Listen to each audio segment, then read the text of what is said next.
রাজনীতির মাঠে ফিরবো, তার আগে একটু ফুটবলের মাঠে আপনি কোন দলের সমর্থক আজকে? আমি কোন নির্দিষ্ট দলের এরকম মানে দলকানা সাপোর্টার না আমি। আচ্ছা, আজকে আমি ভেরি মাচ আমি স্পেনের সাপোর্ট। কি কারণে স্পেনের সাপোর্টার হওয়ার ওয়ান অফ দ্য রিজন হচ্ছে স্পেন সাম্রাজ্যবাদের বিরুদ্ধে অবস্থান নেয়। স্পেন গাজায় শিশুদের হত্যার প্রতিবাদ করে, তাই না?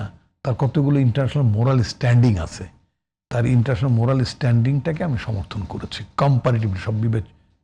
সব প্যারামিটার তো আপনি একটা লোককে সাপোর্ট করতে পারবেন না, দোষ গুণ মিলাই ঠিলে করতে। কম্পারেটিভলি আমার কাছে মনে হচ্ছে স্পেনকে যদি সাপোর্ট করার ব্যাপারই যদি থাকে, খেলবে স্পেন অথবা আর্জেন্টিনা। আমার এখানে কামড়ি করা। আর আর্জেন্টিনা সেদিন দেখলাম কোন একজন প্লেয়ার মানে কোন টিম হেরে গেছে, মনের দুঃখে সে হার্ট অ্যাটাক করছে। আরে মহা মুশকিল। ব্রাজিলের সমর্থক মানে এইগুলো পাগলামি করতে কোনো কারণ নেই, তাই না?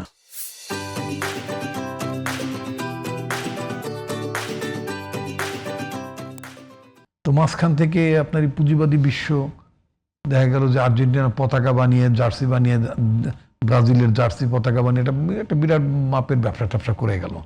বাংলাদেশের কিছু লোকজনের কিছু ব্যবসা বাণিজ্য হয়েছে, নট ব্যাড, হোয়াট এভার, কিন্তু এটাকে খেলাটার জায়গার মধ্যেই থাকা উচিত।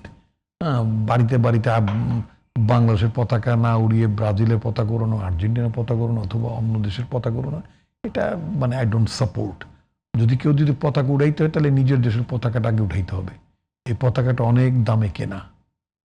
সব মিলিয়ে বিশ্বকাপ কেমন এনজয় করলেন? মানে কোন দল দৃষ্টি কাড়লো? এটা এখানে মানে প্রচুর লক্ষ লক্ষ মানুষের আত্মদানের বিনিময়ে পতাকা, রক্তের বিনিময়ে পতাকা, একটা মহান মুক্তিযুদ্ধের মধ্য দিয়ে একটা পতাকা।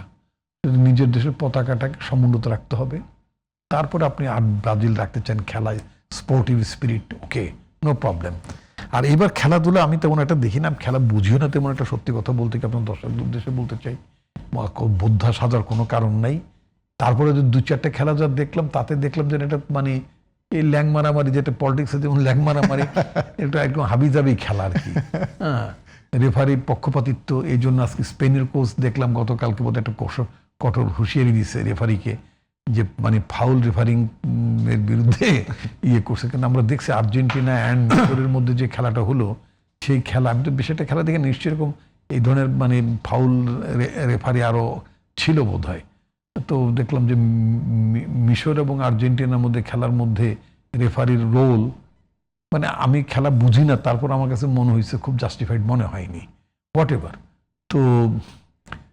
তো এগুলো খুব ঠিক না। তারপরে আবার দেখা গেল যে খেলার মধ্যে প্রেসিডেন্ট ট্রাম্পের যেমন ইন্টারফেয়ারেন্স, মানে লাল কার্ড প্রত্যাহার করে নেয়, মানে এইগুলো বুঝলাম না।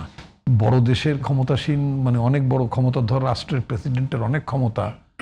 তো যদি আমি রেফারি যদি ওয়ান্স লাল কার্ড দিয়ে ফেলে, সে লাল কার্ড উইথড্র, আমি জানি না, আপনি ভালো বুঝবেন, আছে ফিফার রুলস অনুযায়ী মানে একটা ক্লজ আছে, সেখান থেকে করতে পারে আর কি, করতে পারে। আচ্ছা, যাই হোক, তো সেটাতে প্রকাশ্য ভূমিকা ছিল, এটা তো নিশ্চিত। তো এটা যদি থাকে, এরকম যদি ঘটনা ঘটে, তাহলে হবে কি যে আপনার মানে খেলার প্রতি যেমন আগ্রহ, যেমন মনে করেন গতকালকে বোধহয় মানে আপনার তৃতীয় স্থানের খেলাটা হয়ে গেল, আমি খেলাটা দেখি নেই, শুনলাম নাকি খুব দুর্দান্ত খেলা হয়েছে, গোলের ছড়াছড়ি। হ্যাঁ, তো এখন এই ফলাফল জানলাম, এখন কি খেলা দেখে মজা হবে?